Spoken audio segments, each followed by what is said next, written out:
Hey everyone, I'm the guy, and as you just saw, that was my brand new water type river scene. I've never worked with water before. I actually had a few mistakes, but we'll go through that later because I show you everything. I like to be very transparent on my mistakes and the things that I know very well and don't know very well. But we're just gonna quick cut through this video because a lot of it is a repeat of what I've already been doing, right? Once you build one mountain scene or a general type of scenic area, you've built them all in a way, because everything on my layout will be modeled in the Pacific Northwest. I'm thinking is where I want my railroad. Still not sure, but I start with the planning and the simple cutting, and we blow through a lot of this right here because you don't need to see me cut everything for 3 hours. I didn't need to show like 60 minutes of footage here.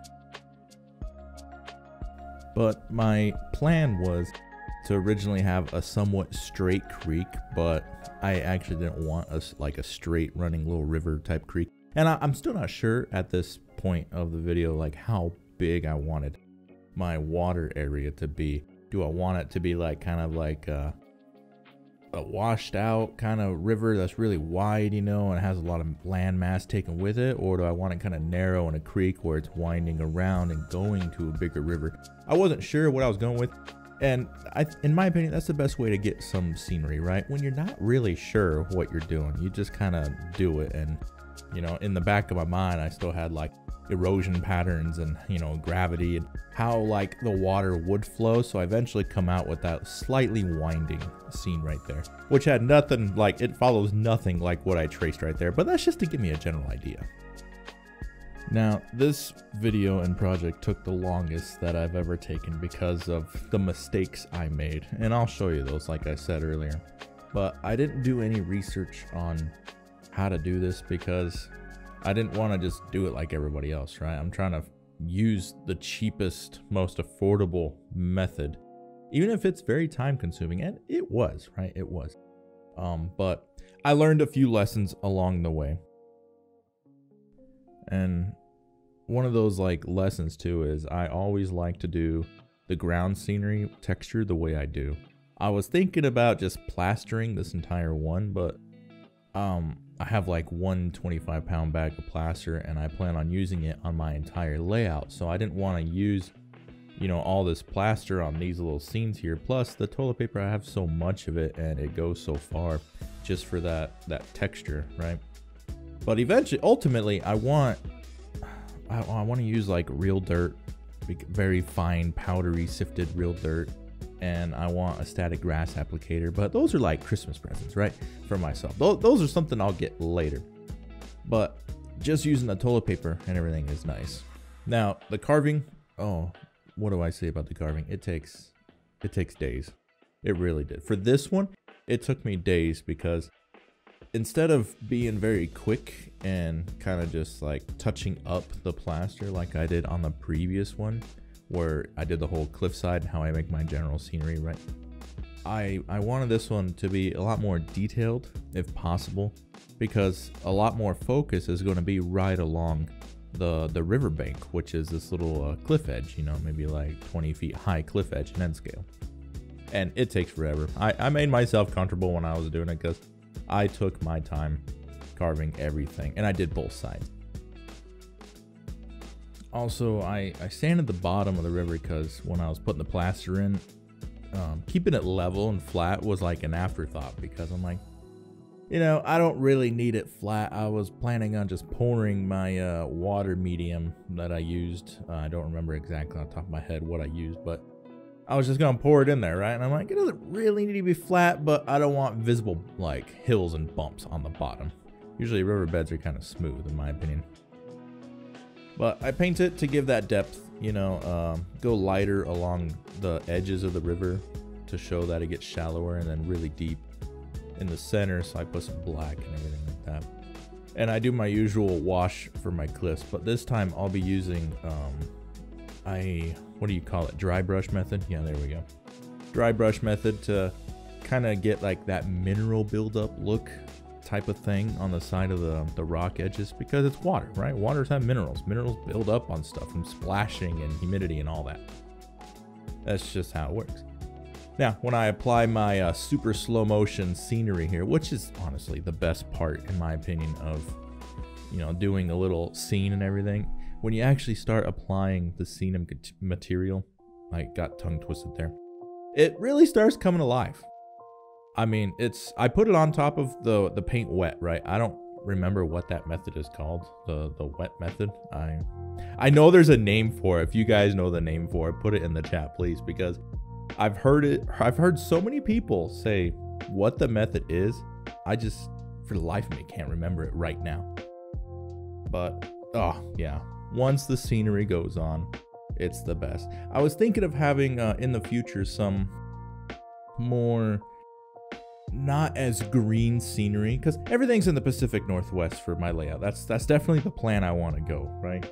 And when I visited, like Washington, like the whole rainforest, it's amazing. It's an actual rainforest, and I kind of want something near that. Not the actual rainforest, but something near that, right?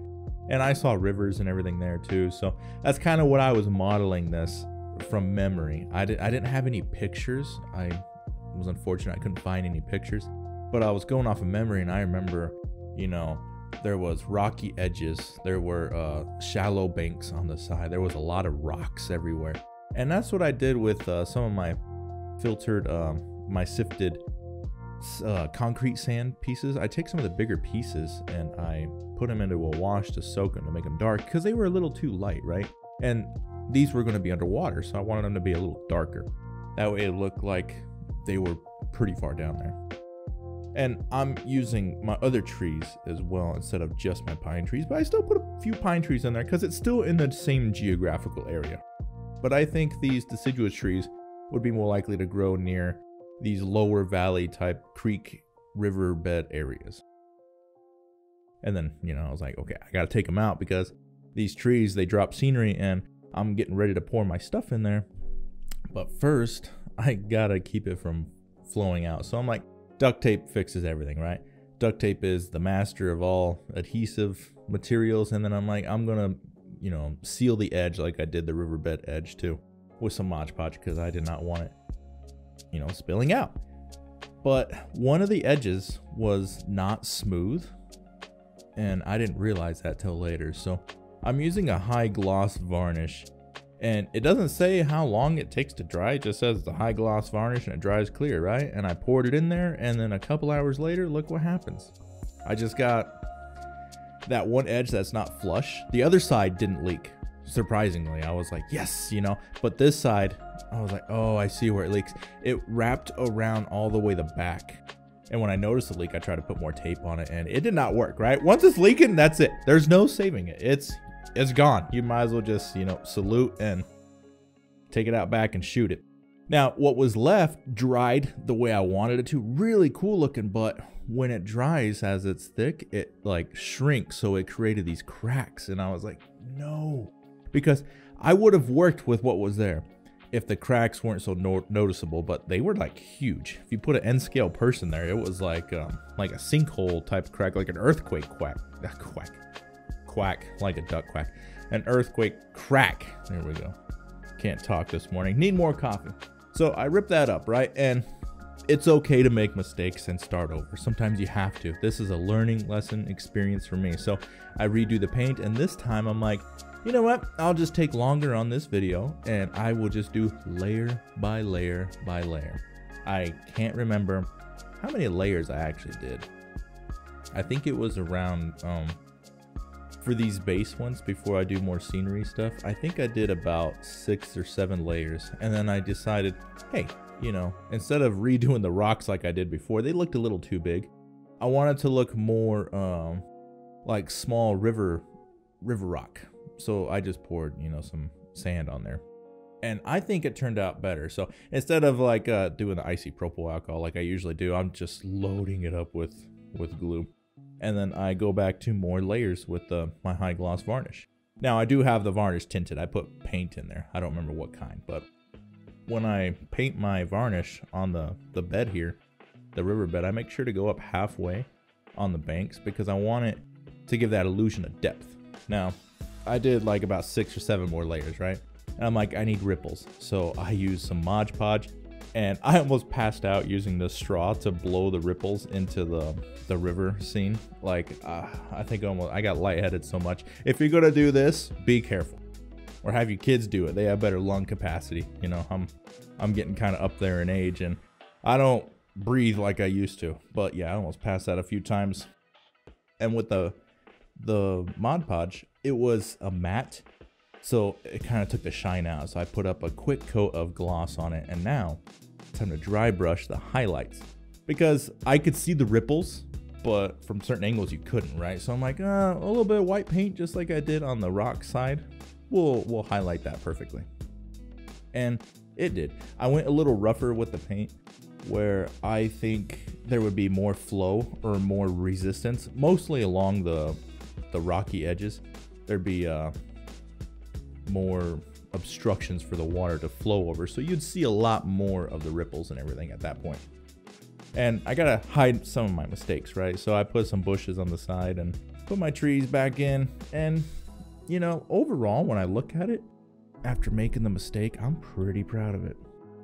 And that does it for me, everyone. If you've enjoyed the content in the video and my first attempt at making water, please feel free to subscribe. And if you have any questions or comments, just throw them down in the comments, and I will see you next time, probably with some more bench work and trains. Bye-bye.